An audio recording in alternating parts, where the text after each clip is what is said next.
Diascofoot, le miroir du football de la diaspora congolaise.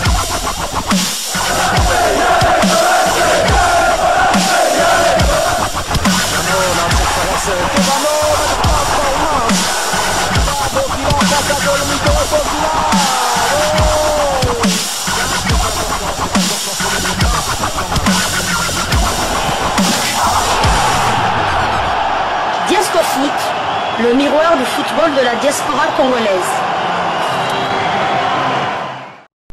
Vous êtes sur Diascofoot, le miroir du football de la diaspora congolaise. Diascofoot vous dit bonjour, tout le plaisir est pour nous de vous retrouver, mais surtout de savoir que vous êtes nombreux en train de suivre votre chaîne YouTube dédiée uniquement aux footballeurs de la diaspora congolaise. C'est l'heure de partager avec vous quelques news que nous avons pu récolter pour vous, des news concernant certains de nos internationaux ou des binationaux qui se sont illustrés dans leurs clubs respectifs, et cela dans le cadre de cette troisième livraison sportive de ce jeudi 11 juillet 2024, une livraison que nous débutons par l'Angleterre, plus précisément du côté de Manchester United. À la surprise générale, la jeune pépite franco-congolaise Willy Kambwala a rejeté une offre de prolongation du club mancunien. Arrivé à Manchester en octobre 2020 en provenance du FC Sochaux Montbéliard, il a joué la saison dernière 11 matchs avec le club mancunien. 8 en Première Ligue, 2 en FA Cup et 1 en UEFA Youth League, l'équivalent de la Ligue des Champions pour les jeunes. Son contrat prendra fin en juin 2025. Il faut dire qu'il est sollicité par des clubs de la MLS, le championnat des États-Unis, les clubs du français, des clubs de la Bundesliga et ceux de l'Espagne. Pour autant préciser quels sont ces clubs-là. D'après le site Transfermarkt, sa valeur marchande est estimée à 5 millions d'euros. Ce défenseur d'1m91 est toujours éligible pour évoluer avec les Léopards de la RDC. Né à Kinshasa le 29 août 2004, il va donc totaliser le mois prochain 20 ans. Willy Kambwala est très attaché à son pays d'origine. Pour preuve, il avait posté sur Instagram une photo illustrant la victoire des Léopards de la RDC 1-0 face aux éperviers du Togo le 9 juin dernier.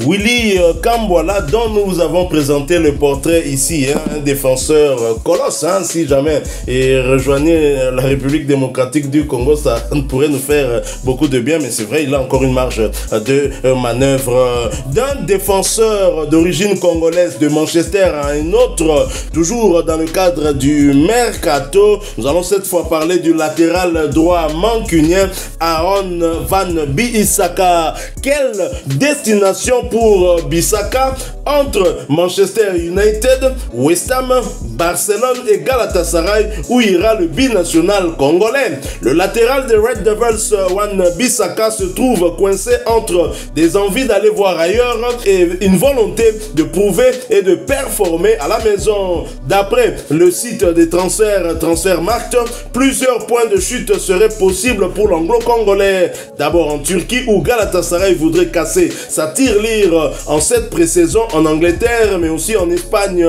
Les pourparlers entre les parties turques et anglaises évolueraient dans le plus grand secret et la moitié du chemin serait déjà parcouru par les représentants des deux équipes, confirme Transfermarkt.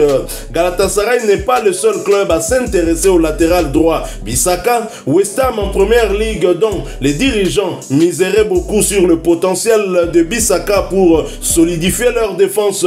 Selon le journaliste proche de West Ham, Sam Si, le club anglais pourrait soumettre une première offre pour le latéral droit dans les prochains jours. La presse britannique évalue cette première offre à près de 10 millions d'euros. Tout se prépare donc pour offrir au possible futur léopard, futur international congolais, une possibilité de rester dans le meilleur championnat du monde, qui est la première ligue.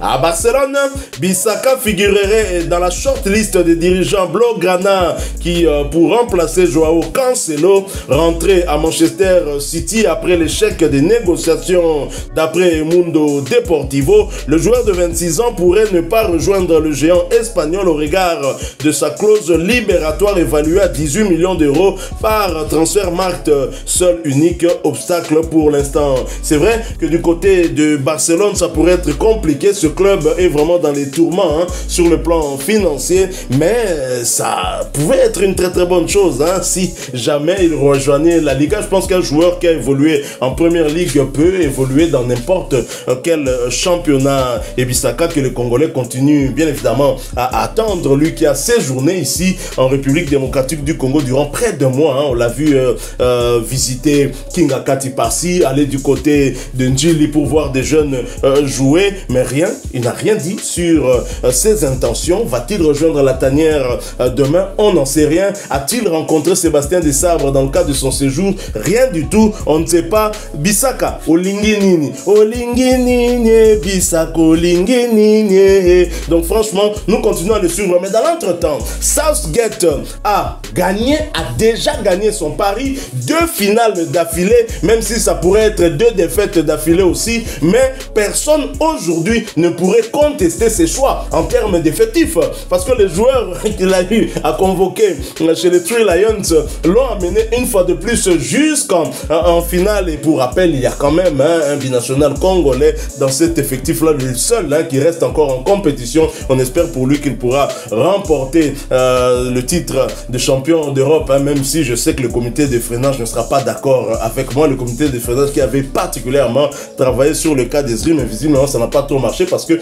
a quand même fait à plusieurs reprises son entrée en jeu. Mais nous allons parler d'Ezri comme ça demain, vendredi 12 juillet, dans le cadre d'un sujet qu'on va justement consacrer à l'Euro, parce qu'au départ, ils étaient 10 binationaux dans 4 pays, 10 binationaux congolais. Et il y en avait 6 du côté de la Belgique, 2 du côté de la France, 1 du côté de la Suisse, 1 du côté de l'Angleterre. Il ne reste plus qu'un seul. Ils étaient quand même 3 dans le dernier carré. On a au moins un qui est allé jusqu'en finale et nous sommes vraiment heureux. On aurait pu avoir 0 binational congolais si la Hollande avait pris le dessus sur l'Angleterre. Donc Bissaka n'est peut-être pas pressé. Nous attendons voir où il pourra chuter. Mais pour vous, quelle pourrait être la meilleure destination pour Bissaka? Rester en première ligue, changer de club, aller du côté de West Ham, qui est un club un peu au-dessus, en dessous de Manchester United, on va le dire ainsi, ou aller en Espagne, ou encore aller du côté de Galatasaray. Si je me mets à la place de Wan-Bissaka, le challenge du FC Barcelone, je ne pense pas qu'il y a, que ce soit West Ham ou Galatasaray, peut rivaliser avec le FC Barcelone. Le FC Barcelone, c'est l'un des meilleurs clubs au monde. Il va jouer dans l'un des meilleurs aussi championnats du monde. Un championnat qui a ces 10 dernières années remporté le plus de Ligue des Champions. C'est vrai que rien que le Real Madrid à lui seul en a remporté 5 ou 6, je pense. Et Barcelone, la dernière Ligue des Champions, si mes souvenirs sont bons, c'était en 2015. Oui, ça serait le FC Barcelone serait une destination idéale pour lui. Là, je parle pour lui. Mais pour nous, Congolais, l'idéal serait Galatasaray.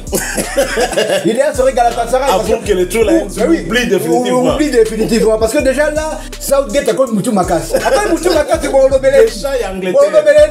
L'idée de Angleterre. 2018, demi-finale de la Coupe du Monde, éliminé par la Croatie. Certes, ils ont perdu le match de la 3e place face à la Belgique, mais ils étaient arrivés en demi-finale de la Coupe du Monde. 2020, ça veut dire en 2021, finale de l'Euro. Perdu contre l'Italie au tir au but. 2024, maintenant, finale encore de l'Euro. Ils vont jouer contre Borolo Beleni. Ils jouent en plus avec deux arrières droits titulaires.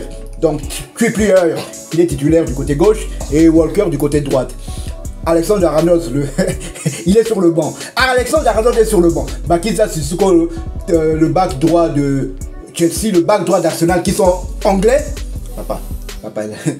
Hermoro et il faut que bon sens et Loba. Donc la place est seulement en RDC. On ne dit pas qu'il n'a pas sa place en Angleterre. En Angleterre, mais en regardant, faut être réaliste. Avec Southgate, je pense pas qu'après l'exploit de Southgate arrivé en finale, je pense pas qu'on va avoir résilié son contrat. On va le mettre dehors. Donc Southgate, il sera encore là jusqu'au moins la Coupe du Monde qui aura lieu du côté des États-Unis, Canada et au Mexique. Donc le bon sens voudrait que Wan-Bissaka vienne en RDC.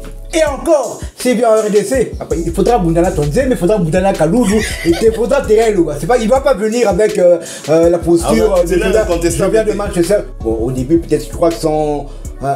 Son CV va parler pour lui. Ça, je pense quand même. Après, il faudra que sur le terrain est là-bas. Il faudra que le terrain est là-bas. Donc voilà. Pour parler de Wan-Bissaka, comme je l'ai dit, pour lui, l'idée serait Barcelone. Pour nous, franchement, Galatasaray, voire même West Ham, voire même pas. Et Manchester United, West Ham. Et dans l'hypothèse où Bissaka va du côté de Barcelone, quel attaquant, quel ailier sera devant lui? Quel ailier Barcelonais. Lamine Yamal. Lamine Yamal. Et encore à Barcelone, il faut Koundia Zawana. On a vu ce qu'il a fait malgré la défaite contre la France. Il a réussi son héros. Il a récupéré 19 ballons face à la France. Donc il a eu un candidat avec Williams. Là. Il a eu un candidat vraiment coriace avec Williams. Et il s'en est très très bien sorti. Et Koundé, c'est vrai que c'est un défenseur central de formation, mais il rend des très très bons services du côté droit. Et on l'a encore vu à 7 euros. Donc même là à Barcelone, la concurrence sera rude. Tout à fait, et surtout si Koundé est resté, venait à rester, je ne pense pas que la hiérarchie de ce côté-là serait changée. Et tout ça, ça doit aussi entrer dans la réflexion de Bissaka, s'il faut choisir entre Barcelone, West Ham ou encore Galatasaray. Voilà, nous sommes arrivés à la fin de ce sujet. Si vous l'avez aimé, laissez-nous un maximum de j'aime. Merci de partager avec nous en commentaire votre point de vue. Abonnez-vous sur cette chaîne Diasco Foot parce que nous sommes le miroir du football de la diaspora congolaise. Et n'oubliez pas d'activer la petite cloche de notification, histoire de ne plus rien manquer des prochains sujets que nous allons vous proposer encore une fois. Merci à vous, avec espoir de vous retrouver bientôt dans un autre sujet d'actualité. En attendant, portez-vous bien et Diasco Foot vous dit au revoir.